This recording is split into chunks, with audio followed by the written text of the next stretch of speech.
J'ai décidé de faire une vidéo sur le psychologue à l'hôpital puisque ça me semble très important de savoir quelle est sa place en milieu hospitalier.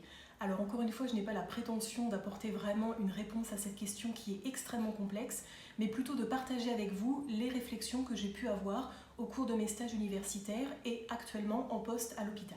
Pour répondre à cette question, je ne vais pas rentrer dans le détail des missions du psychologue à l'hôpital, puisque vous vous doutez bien qu'elles dépendent bien évidemment du service dans lequel vous exercez, mais plutôt de toute la dynamique institutionnelle qui va influencer sur votre place en tant que psychologue. Je vais plutôt m'intéresser au fonctionnement du milieu hospitalier dans le public et non dans le privé, mais sachez qu'il y a beaucoup de choses qui se rassemblent et se ressemblent, et par conséquent, le privé et le public se juxtaposent dans de nombreux points. Dans un premier temps, j'aimerais vous parler de l'hôpital-entreprise. Alors j'emprunte cette expression que je trouve particulièrement importante à Jacques Attali, et c'est vraiment le premier, je pense, qui s'est intéressé à décrire et à définir ce qui pouvait se passer dans les hôpitaux publics. Déjà, ce qu'il faut savoir, c'est que l'hôpital, il a pour mission de soigner tous ceux qui souffrent. Alors c'est vraiment une mission qui est titanesque, et par conséquent, ça donne à la médecine un pouvoir quasiment divin, et ça va donc influencer toute la dynamique, que ce soit auprès des patients, mais également auprès des équipes soignantes.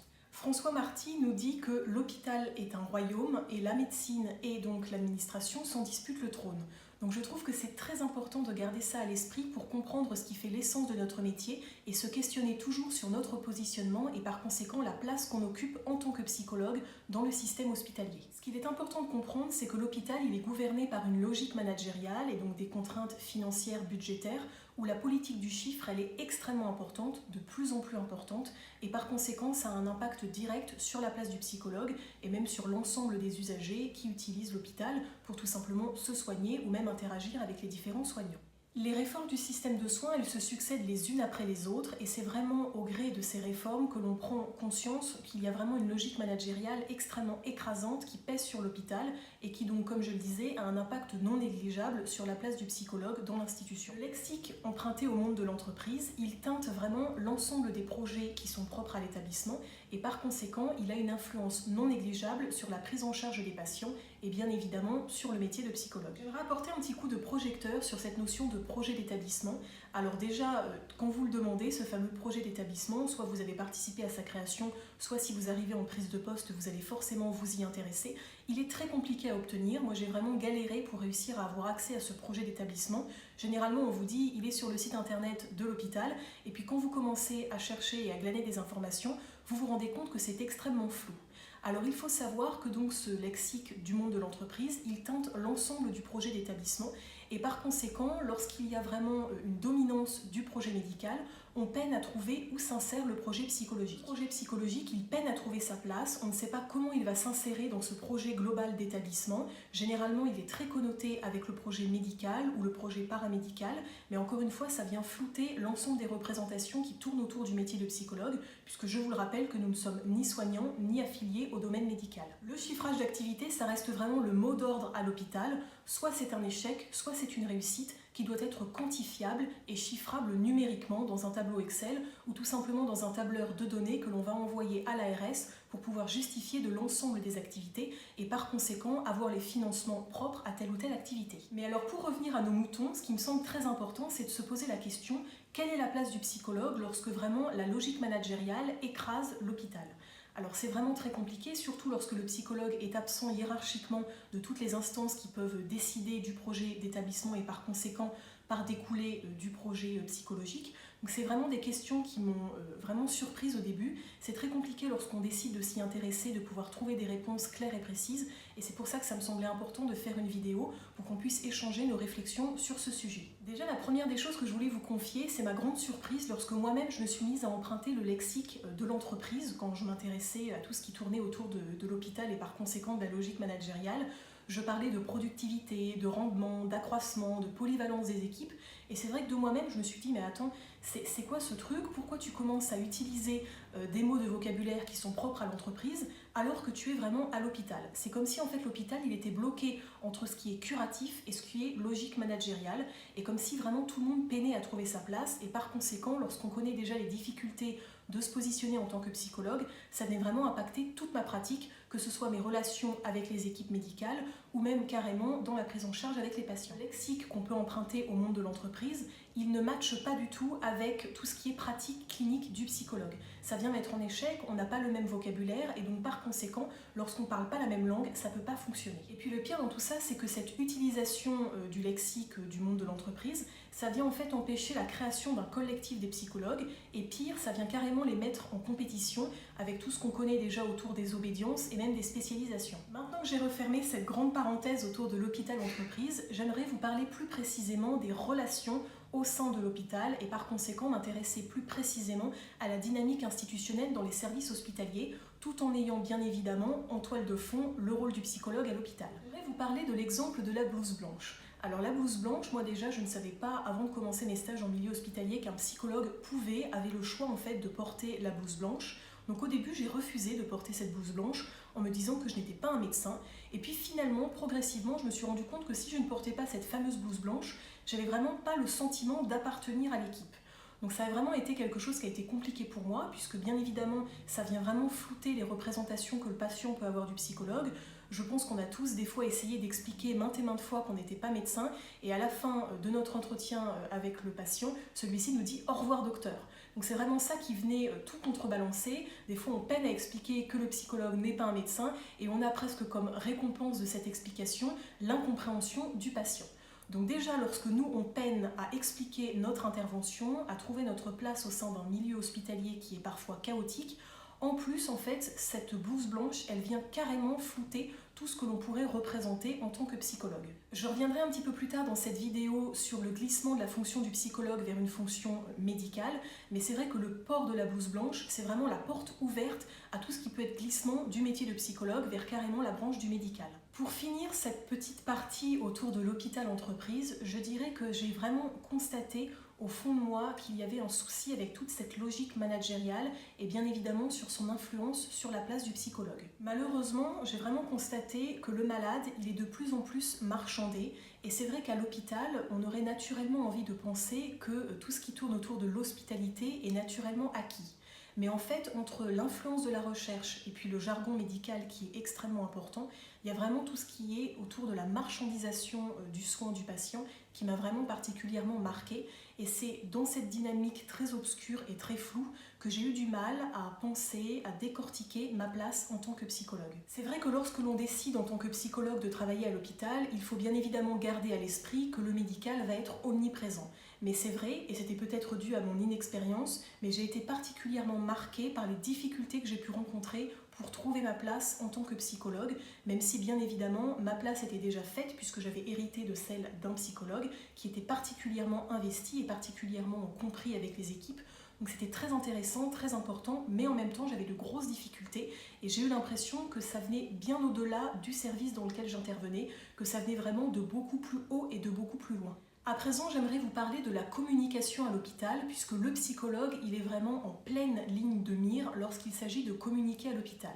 Alors, comme je l'ai expliqué, il y a des contraintes budgétaires énormes qui pèsent sur l'hôpital, et par conséquent, ça influence toute la dynamique relationnelle entre les équipes, entre l'administration et bien évidemment avec les patients. La recherche de cohérence, elle est omniprésente à l'hôpital, puisque bien évidemment, pour communiquer efficacement, il faut être cohérent. Les modalités relationnelles que l'on retrouve à l'hôpital sont les mêmes que dans chaque groupe. Et bien évidemment, les interactions soignants et soignés, elles ne sont pas informelles et elles sont vraiment teintées d'affect.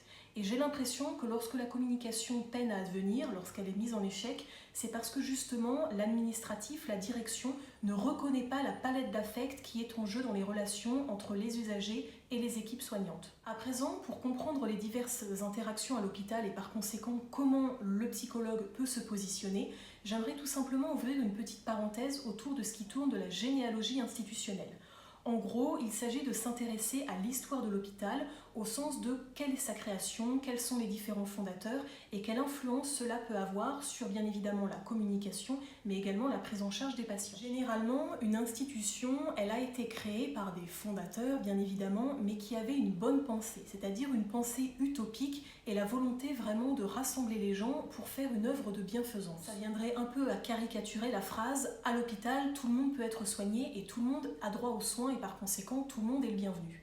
Malheureusement, avec la logique managériale, tous les soignants, tous les médecins, je vais dire carrément l'ensemble des intervenants à l'hôpital, ils ont l'impression au fond d'eux-mêmes de trahir cette bonne volonté et par conséquent de trahir les fondateurs mêmes de l'institution. Bien évidemment, avec ce sentiment de trahison, vraiment de cette pensée du grand homme qui a créé l'institution, le soignant, ils se sont disqualifiés et par conséquent, en ne pouvant pas mettre à bien la pensée de bienfaisance des fondateurs, il vient se dire mais à quoi je sers puisque je trahis au fond de moi ce qui fait vraiment l'essence de mon métier, c'est-à-dire soigner tout le monde, aider tout le monde, accueillir tout le monde. Pour finir cet aparté sur la généalogie institutionnelle, je dirais qu'il est crucial pour le psychologue de s'y intéresser, non seulement pour comprendre la dynamique institutionnelle lors de la création de l'établissement, mais également pour avoir à l'esprit que la communication entre la direction et les équipes est cruciale. Il faut vraiment s'intéresser à la construction identitaire de l'institution pour comprendre quelle est la place de chaque intervenant et savoir où le psychologue doit se placer,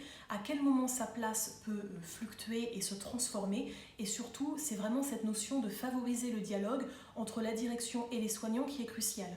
Puisque s'il y a une bonne communication, ça va avoir un impact bénéfique sur la prise en charge des patients. Afin de clôturer cette grande partie autour de la communication à l'hôpital et par conséquent de son influence sur la place du psychologue, j'aimerais vous parler de l'architecture hospitalière en apportant un petit coup de projecteur sur tout ce qui tourne autour de la psychologie environnementale et bien évidemment sur l'architecture hospitalière. C'est toujours très important de savoir où se situe le service dans lequel on travaille par rapport aux autres services dans l'hôpital. Puisque moi j'ai souvent travaillé dans des services qui étaient bloqués, carrément coincés, entre des services à la symbolique très importante. Je me souviens par exemple que j'avais travaillé dans un service qui était coincé entre la maternité et les soins palliatifs, et par conséquent, les modalités relationnelles étant très différentes dans ces deux services, ça avait une influence non négligeable, de haut en bas et de bas en haut, sur notre service. Et donc en tant que psychologue, ça venait vraiment flouter encore une fois la communication qui était très différente entre les différents services autour de nous. Donc il a fallu qu'on crée ensemble une communication différente et c'est en ça que ça a été vraiment très compliqué puisque la place du psychologue, elle a vraiment une multitude de facettes et c'est là où l'équipe ne m'attendait pas que j'ai dû créer ma propre place. Je dirais vraiment que le psychologue, c'est un acteur du lien dans l'institution et que bien évidemment, malgré le fait qu'il ait une grande autonomie, et ça c'est un point positif, il ne travaille heureusement pas tout seul. Donc c'est vraiment un travail d'équipe qu'il est très important de valoriser au travers de la communication, tout en expliquant la richesse de métier de psychologue et par conséquent la multitude de facettes de notre intervention. Et c'est là je trouve toute la beauté et la symbolique de notre métier de psychologue, c'est que le psychologue il a une place en tant que membre de l'institution, mais il doit avoir suffisamment de recul pour se questionner en permanence sur ce qui anime l'institution et donc plus précisément sur la dynamique institutionnelle hospitalière. Lorsque l'on choisit de travailler à l'hôpital en tant que psychologue, comme je l'ai dit brièvement tout à l'heure, il faut accepter que le médical va être omniprésent. Alors encore une fois, dans certaines institutions, il y a vraiment ce clivage entre la psyché et le soma, et donc en étant en tant que psychologue dans cette institution, il faut bien comprendre que le somatique va laisser peu de place au psychique, et par conséquent, il faut avoir conscience en tant que psychologue qu'on va nous demander beaucoup d'interventions en lien purement avec le somatique plutôt qu'avec le psychique. Donc là, je vais m'attaquer à un gros morceau concernant toute la psychométrie qui entoure le métier de psychologue, mais j'ai vraiment été surprise de constater le nombre de demandes d'évaluation qu'on pouvait avoir en tant que psychologue. Puisqu'en fait, on demande sans cesse aux psychologues de faire passer des échelles, des questionnaires et des bilans. Il y a vraiment une injonction institutionnelle qui plane autour du psychologue et c'est vraiment très important de l'avoir à l'esprit pour se poser les bonnes questions et pour toujours venir penser sa place en tant que psy. Il y a vraiment une pression évaluative qui pèse sur les épaules du psychologue et en fait tout ça, je pense que c'est dû à l'augmentation qui est toujours de plus en plus forte du nombre d'échelles et du nombre de questionnaires. Alors dans le milieu de la douleur dans lequel je travaille, il y a vraiment une multitude d'échelles pour évaluer la douleur et une multitude de questionnaires qui tournent autour de la perception de la douleur chez le patient. Donc bien évidemment, il y a une pression non négligeable qui pèse sur mon métier puisqu'il faut à chaque fois que je puisse rendre des comptes sur le nombre de questionnaires, le nombre d'échelles ou le nombre de bilans que j'ai pu réaliser dans le mois. Multiplication des questionnaires, des échelles et des bilans, c'est vraiment pas une alliée pour penser son positionnement en tant que psychologue. Puisque bien évidemment, il y a tout ce qui tourne autour de la protocolisation de l'ensemble de notre pratique, donc le nombre des passations, d'échelles, etc., comme je le disais, mais en fait, il y a vraiment toute cette partie clinique des entretiens qui ne sont absolument pas protocolisables. Le psychologue, il oscille entre entretien protocolisé, évaluation, et bien évidemment des entretiens cliniques qui ne le sont jamais. Donc c'est vraiment une position de funambule qui est très compliquée à trouver et particulièrement inconfortable. Encore une fois, tout ce qui renvoie à l'évaluation, au questionnaire, au bilan, ça vient vraiment donner une impression de normativité. Et encore une fois, c'est comme si on venait pointer la normalité du sujet, alors que globalement, il faut le voir dans une compréhension beaucoup plus globale et pas simplement pointer du doigt que ici, il n'est pas dans les normes. Donc ça vient vraiment questionner tout ce qui fait même, je trouve, l'essence de notre métier.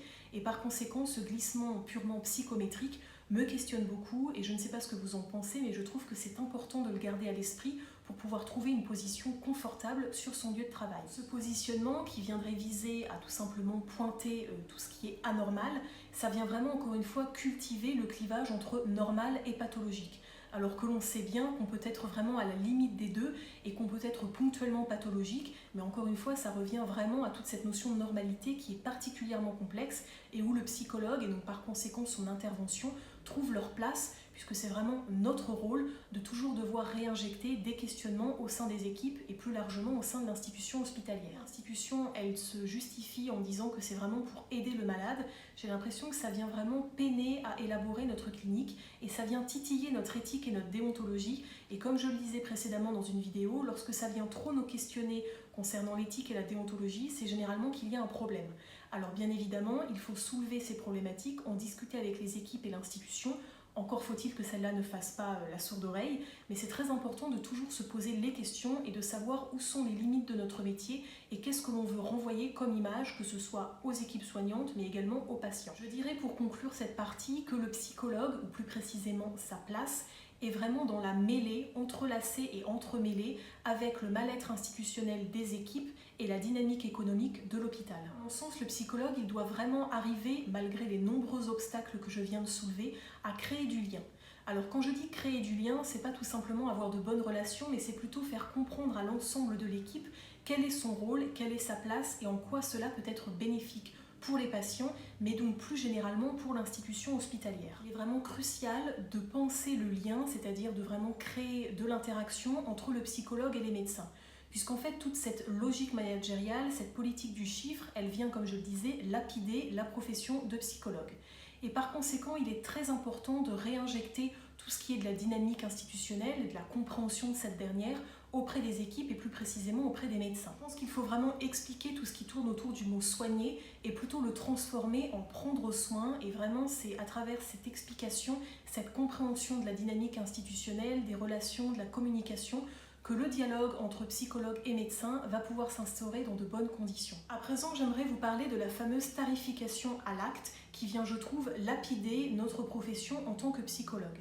Alors bien évidemment, la tarification à l'acte, elle a du bon et elle a du mauvais, mais je trouve que lorsqu'elle s'accommode et qu'elle s'acoquine avec le soin psychique, ça devient rapidement laborieux. Je trouve que cette tarification à l'acte, elle vient progressivement faire glisser le positionnement du psychologue vers une fonction soignante, et je vous le rappelle, ce n'est absolument pas le but.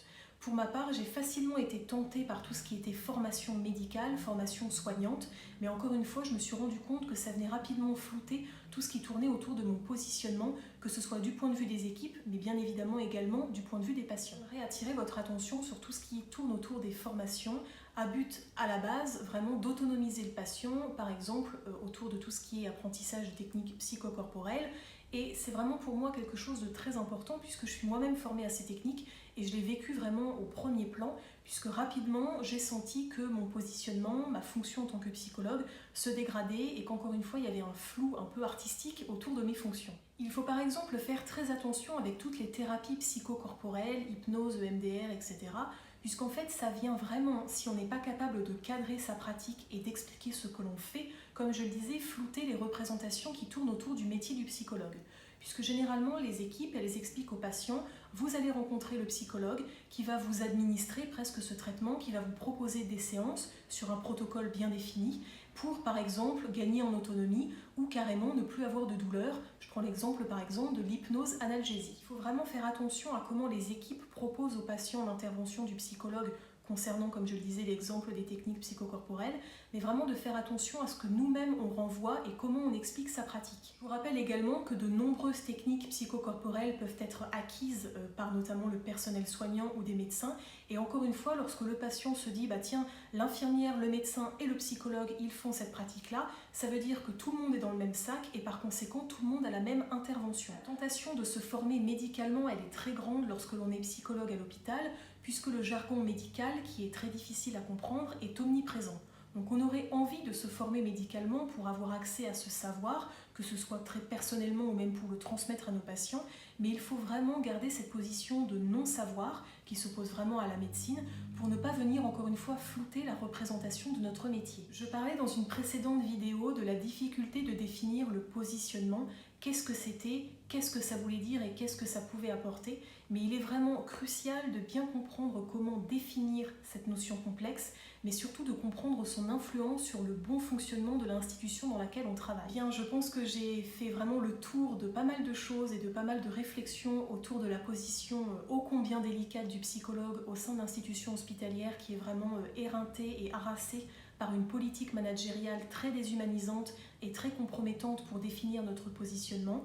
Donc voilà, si cette vidéo vous a été utile, vous pouvez bien évidemment laisser un j'aime, vous abonner en activant les notifications pour être au courant dès qu'une nouvelle vidéo sort. Et puis comme d'habitude, je compte sur vous pour être actif dans les commentaires. Je tenais également à remercier l'ensemble des nouveaux arrivants sur la chaîne, puisque c'est vrai qu'il y a eu une vague de nouveaux abonnés sur cette chaîne et j'en suis vraiment ravie. Donc merci aux plus anciens, même si la chaîne est très récente, de continuer d'être actifs. Donc je compte sur vous pour vraiment faire connaître la chaîne, puisque je pense que l'ensemble des vidéos que je fais peut servir à pas mal de monde et je me mets à chaque fois dans la position des personnes qui peuvent découvrir la chaîne. J'aurais moi-même aimé, du temps de mes études et même à l'heure actuelle, trouver ce genre de contenu sur YouTube. Donc c'est vraiment ce qui m'anime pour réaliser le contenu de mes vidéos. Donc j'espère que tout ça vous plaît et encore une fois, merci d'être de plus en plus nombreux. Je vous remercie d'avoir regardé la vidéo et à très bientôt.